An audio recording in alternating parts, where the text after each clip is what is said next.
My name's Andrew Stotz, and I want to teach you 10 ways that ethics can add value to you.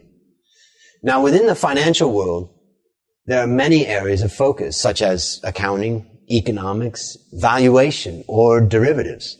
And of course, there's ethics. Students of finance usually have two objectives. First is to learn the basics, and second is to build a competitive advantage in any one of these areas. When I started in the financial world, before the internet took off, a person could pretty easily build a competitive advantage in any of these areas. But things have changed. Information is nearly free and available to almost everyone. There are many more participants in the financial markets, and most importantly, areas such as valuation are hyper-competitive. Consider the tens of thousands of outsourcers in India now building financial valuation models for big investment banks. Or how about the millions of dollars being spent to achieve a millisecond trading advantage? If you are starting your career in the financial industry today, the opportunity to build a competitive advantage in any one area is nearly gone. Except for one area. One area that, because of the selfish nature of man, you can pretty easily build a long-lasting competitive advantage. And that area is ethics. In this lecture, I will explain how you can build that competitive advantage in ethics. I will teach you 10 ways that ethics adds value to you. Now, there are two broad categories we'll discuss. The first is being ethical in your interactions with others. And the second is being ethical in the way that you do your job. Now, let's get started with the way you interact with others. In the financial world, what's most important is that the client comes first. The client's interests come ahead of your employer's interests, and most definitely ahead of your own. Once you've done the right thing for the client, the next in line is the company that you work for. The interests of your company also come before your own. Of course, there are others who you will deal with, such as coworkers and in some cases the general public. But the highest priority will always remain your client. Now, I've met newcomers to finance who have said that the reason they came into the industry was to make a lot of money for themselves. They talk about learning the ins and outs and then starting to trade their own portfolio from what they've learned. Now, what I have learned is that these people have it backwards. Instead, if you focus first on serving the interest of your clients, your client list will grow, and the benefits of higher pay, bonuses, and other rewards will come to you. But if your only focus is building up your own stock portfolio, then you will make some progress. But coworkers and clients will feel that your loyalty is to yourself rather than to your client. And over time, as they find this out, you will lose them. So consider this a wake-up call to change your focus to your client and become a person who has built a competitive advantage in the area of ethics. So let's get to the 10 ways to building that advantage. Loyal. Webster's dictionary defines loyal as having or showing complete and constant support for someone. Now, in the financial world, loyalty means always putting your client's interests first, ahead of your employer's and ahead of your own. The needs of the client come first. One way I like to think of this is that we should treat our clients the way that we would like a financial advisor to treat us. Or how about our family, mom and dad? To give an example, in my case, my mother and father, well, they had a financial planner, and he was pretty darn loyal. And he did put their interests first. So they've been able to enjoy a secure and happy retirement, and I don't have to support them. But imagine if that advisor had put his or his boss's interests first. He may have done things that would have lost my parents money and left them with a struggle at retirement. Be a person who is loyal to your client, a person who puts your client's interests first and your interests last on the list, and you will be a rare person. And in the financial world, remember, rare is valuable. Trustworthy. Webster's dictionary defines trustworthy as able to be relied on to do or provide what is needed or right, or someone who is deserving of trust or is dependable. You want to become a person who other people know that they can rely on. Now here's something to think about. How many people do you actually trust in the world? Imagine if you had a deep secret and you wanted to tell someone, but you wanted to make sure that the person that you reveal it to would not share it with anybody else. How many people would you trust with this information? When I've asked this question to students in my classes over the years, the answers I typically get are one person, maybe two, and occasionally three. This shows just how rare trust is in life. Remember that trust is built over time and lost in seconds. I have 3 different business partners who I've known for between 15 and 35 years. Not once during that time did I feel that they betrayed my trust. And I've been trustworthy with them. That trust is the core foundation for success in business.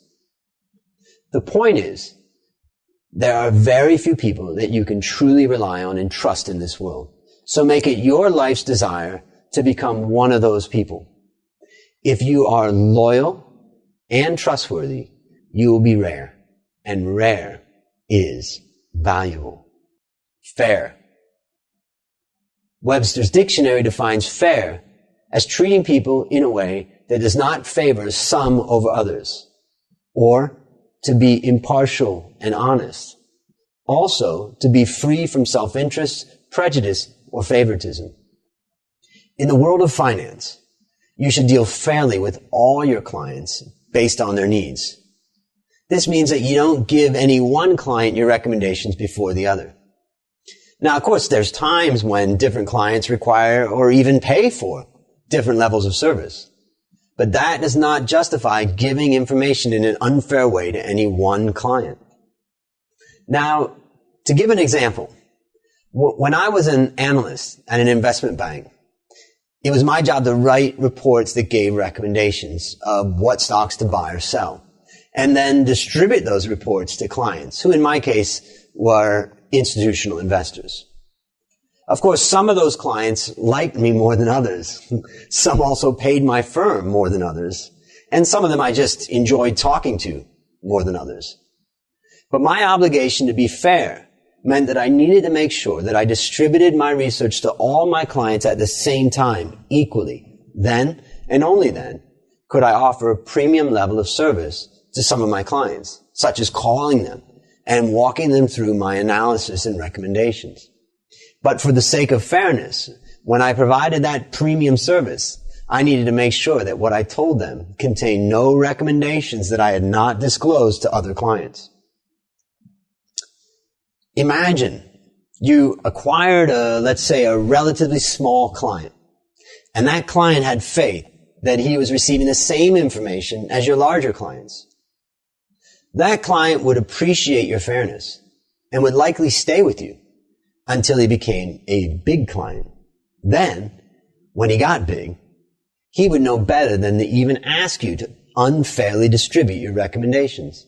You see, life becomes easier when you demonstrate your commitment to ethics. So, be loyal, trustworthy, and fair with your clients, and you will be very rare. And remember, rare is valuable. Confidential.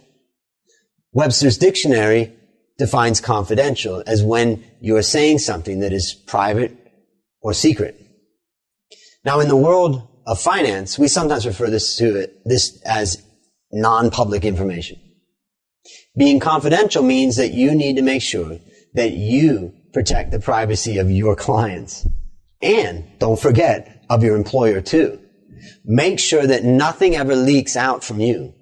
In general, approach everything as confidential with regards to prior, current, and prospective clients.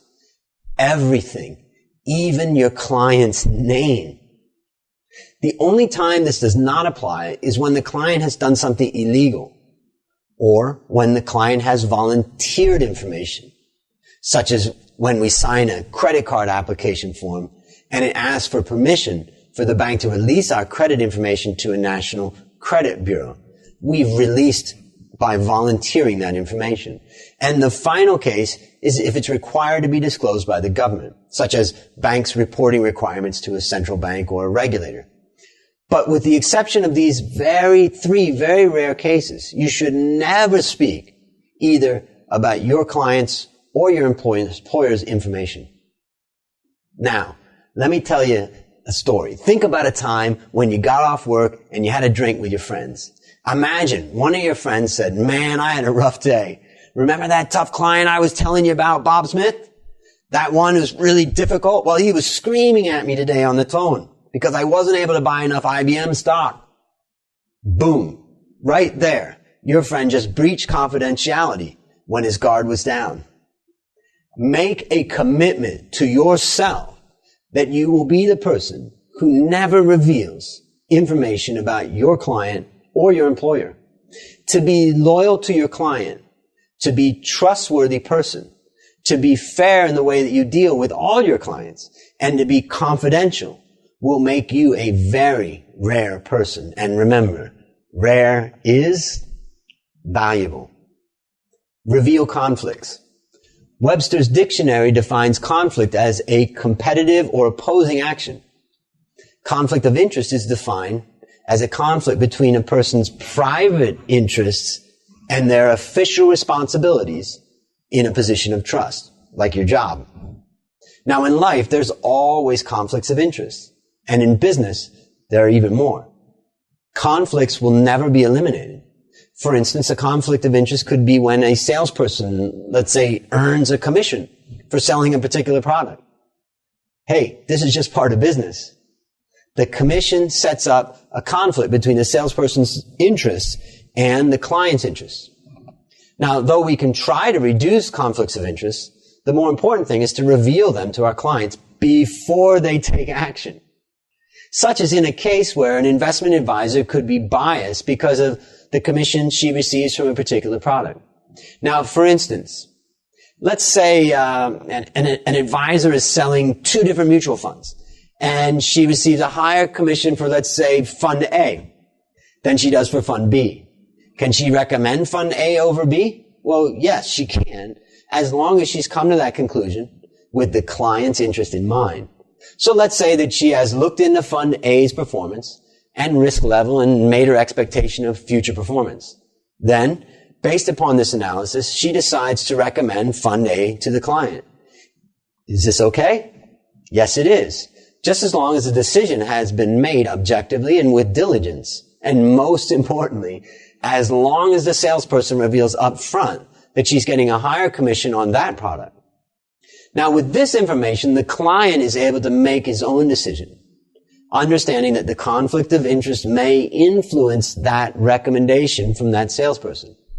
So to sum it up, I've taught you 5 ways that ethics can add value to you through your interactions with others. By being loyal, trustworthy, fair, confidential, and always disclosing conflicts of interest. If you put these 5 words into action in your life, you will truly be rare. And you will be very, very valuable. We have reviewed 5 ways that ethics can add value to you with regards to your interactions with others. But it's important to know that ethics also applies to the way that you do your work or your job. Let's review 5 ways that ethics can add value to you based upon how you work. Diligent. The first way to add value through your work is to be diligent. Webster's dictionary defines diligent as characterized by steady, earnest, and energetic effort. Now, to be diligent means to work hard to completion. Simple. If you are diligent, your client knows that you will persevere in the application of your knowledge and skill, and that you won't give up. Now, a diligent worker is rare. And in the financial world, remember that rare is valuable. Independent. Webster's dictionary defines independent as not subject to control by others. not relying on someone else, not looking to others for one's opinion or for guidance. Now, most people spend their lives following others. Instead, you can stand out from the crowd by becoming a person who determines things for yourself. Now, many of us spend our lives being dependent on our parents or our teachers or our bosses, maybe our friends, and lots of other people in our lives. Instead, learn to depend on yourself. Your goal in your education and training in the financial world is to build a strong foundation of the basics so that you can begin to depend on your own thinking. Without this basic knowledge, this will prove very difficult, if not impossible. Now, to be successful at my job as a financial analyst, independent thinking is required. To make money in the stock market, you can't just follow the crowd. If it was that easy, well, we'd all be rich, and your client wouldn't even need you. They just follow whatever's printed in the newspaper. So I repeat, in order to make money in the financial world, you need to learn to make independent decisions based on your best judgment. It may be right, it may be wrong, but be independent. Now, let's consider an example. Let's say you're in an elevator and you overhear two guys talking, and one of them says that they like stock ABC. And let's say that person is a famous stock market investor. Now, would you go to your clients after that and get out of the lift and call them and tell them to buy ABC? If you did that, you'd be not acting very independently. To be independent, you need to take that information along with your own analysis and come up with your own independent conclusion. Now, if that independent conclusion is to buy the stock that you heard talked about, well, that's fine. Just make sure that the recommendations that you give to your clients come from the work you have done. To be diligent and independent is rare, and rare is valuable. Objective.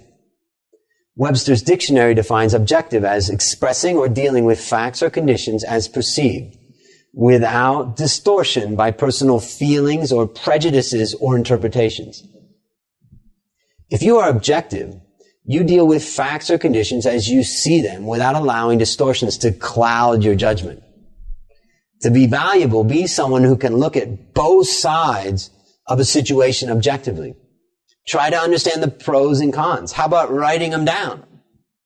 But try to apply none of your personal biases or also the biases of your client. Now, one way I've found helpful in being objective is to seek out knowledgeable people. People who are on opposing sides of the argument. Try to understand their ideas, and from that, make your own objective decision of what you believe and what you will recommend to your clients.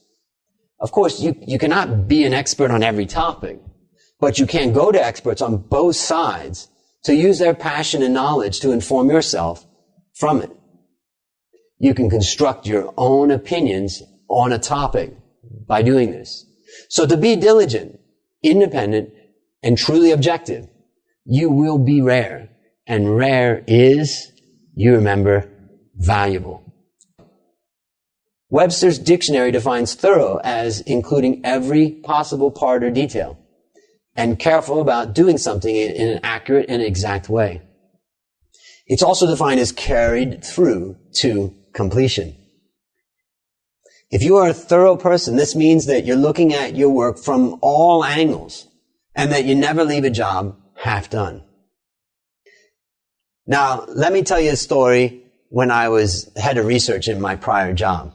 I oversaw a team of analysts, and one of those guys worked for me over the years. He was extremely thorough. He wasn't the fastest and he wasn't the slowest either, but what he produced had been thoroughly thought through. Made my job easier.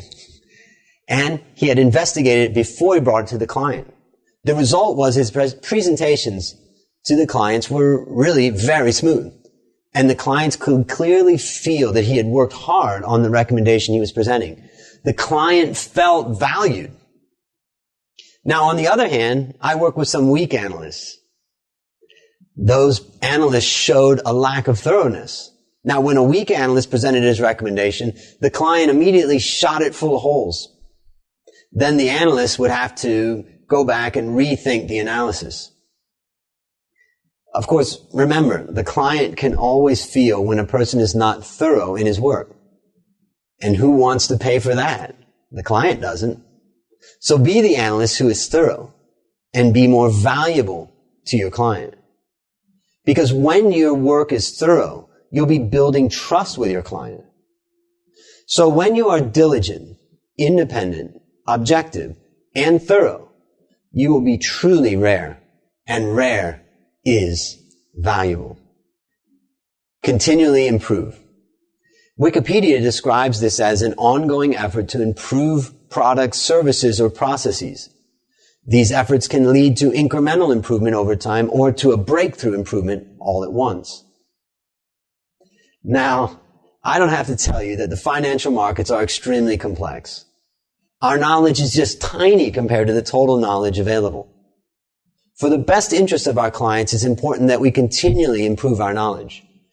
Be a person who is constantly talking to others. How about taking notes, listening, attending seminars, reading books? I've read tons of books. And looking for new ideas. Stay humble in your knowledge and make continual improvement a lifelong process. If you are diligent, independent, objective, thorough, and you continually improve yourself, you will be very, very rare person in the financial world. And rare is valuable. So we have learned 10 ways that ethics adds value to you. 5 through your interactions with others, and 5 through the way that you do your work. I challenge you to make it your personal goal to be a person who lives up to the meaning of all 10 of these powerful words. Become a truly ethical person in all your actions, and you will find that people will come to rely on you. They will look to you for guidance. You will find that you don't even need to market yourself. Clients will want to stay with you, and they will want to recommend you to friends. And through your steady effort to guide your life on an ethical plane, a way that so few people actually behave, you will truly become a very rare person. And always remember, in this financial world, rare is valuable.